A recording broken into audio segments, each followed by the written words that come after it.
Mummy जी, चाय ले लीजिए। अरे कलमुही, तेरे हाथों से तो चाय पीते हुए भी डर लगता है, कहीं इससे तेरा रंग मुझ पर ना चढ़ जाए।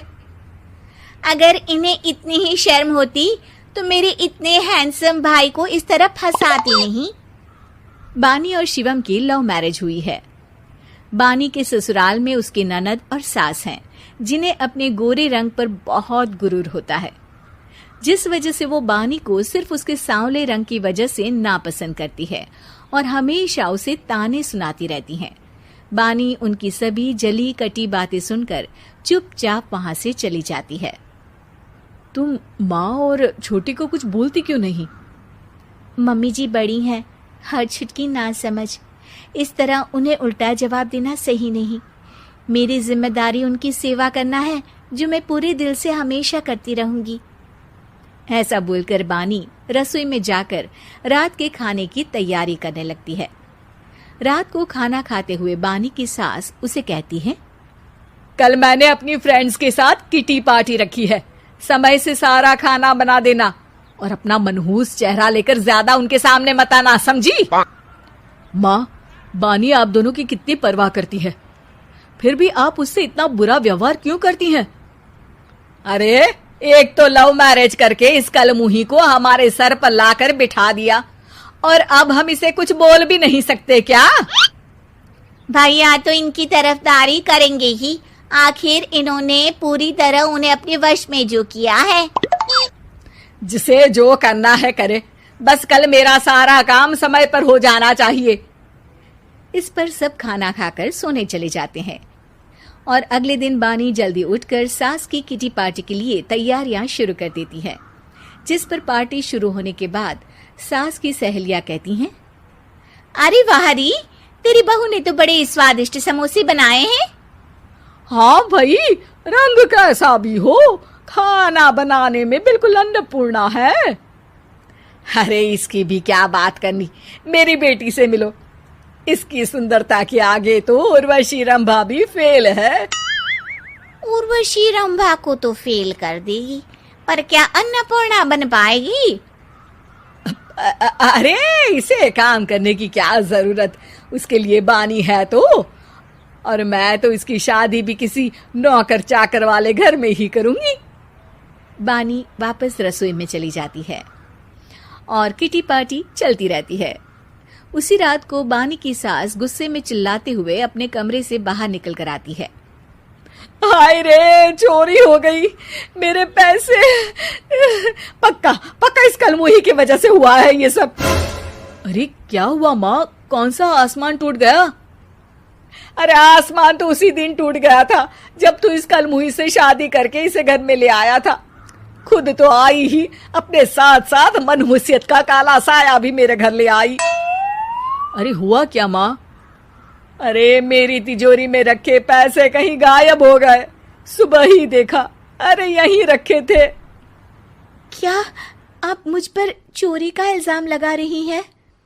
अरे काली बिल्ली पर भी क्या कोई मनहूसियत का इल्जाम लगाता है? ऐसा बोलकर बानी की सास वहां से चली जाती है, जिसके बाद शिवम और बानी बात करने लगते हैं। देखो, मम्मी की बात का बुरा मत मानना, वो बस परेशान है ना, इसलिए कुछ भी बोल गई। वो परेशान नहीं, मुझसे नफरत की वजह से ऐसा बोलकर गई हैं। उन्हें मैं हमेशा एक आंख नहीं सुहाती। देखो बानी, अगर तुम चाहो तो हम दूसरा घर लेकर वहां शिफ्ट कर सकते हैं। आखिर तुमसे प्यार करके तुम्हें अपनी जिम्मेदारी पर इस घर में लेकर आया हूं, इस तरह टॉर्चर नहीं होने दे सकता। अगर आप साथ हैं तो मुझे किसी चीज की टेंशन नहीं, और आखिर वो हमारी बुजुर्ग हैं, हम उन्हें और छुटकी को इस तरह अकेले छोड़कर कैसे जा सकते हैं। इसके बाद बानी भी अपने कमरे में चली जाती है और अब हर रोज उसकी सास की तिजोरी से पैसे गायब होने लगते हैं। इसी तरह कुछ समय बीत जाता है और वो हर बार हर चीज का इल्जाम बानी पर लगाती है, पर बानी कभी कुछ भी नहीं बोलती। कलमुही नास पीटी, बहू को घर की लक्ष्मी बोलते हैं, ये तो पनौती बनकर आई है, पनौती। एक रात बानी की सास को आधी रात में प्यास लगती है, तो वो पानी पीने रसोई की तरफ जाती है। तभी उसे अपनी बेटी के कमरे में कुछ आवाज सुनाई देती है। हाँ हाँ, मैंने मम्मी की तिजोरी से हर रोज थोड़े थोड़े पैसे निकाल कर हम दोनों के लायक खूब पैसे इकट्ठे कर लिए हैं। और मम्मी आज तक उस सब के लिए भाभी को ही जिम्मेदार समझती है। तुम बस जल्दी से आकर मुझे यहाँ से ले जाओ और हम कहीं दूर जाकर शादी कर लेंगे। मम्मी को कुछ पता नहीं चलेगा, सब मुसीबत खत्म। अपनी बेटी की ये सारी बातें सुनकर बानी की सास भौंचक्की रह जाती है और अपने कमरे में वापस चली जाती है। जब अगली सुबह बानी सास के कमरे में आती है, मम्मी जी, क्या बात है, आज आप कमरे से बाहर ही नहीं आई? आपकी तबीयत तो ठीक है ना? क्या छुटकी कमरे से बाहर आई या तुम उसके कमरे में गई? नहीं नहीं, क्यों, जाना है क्या?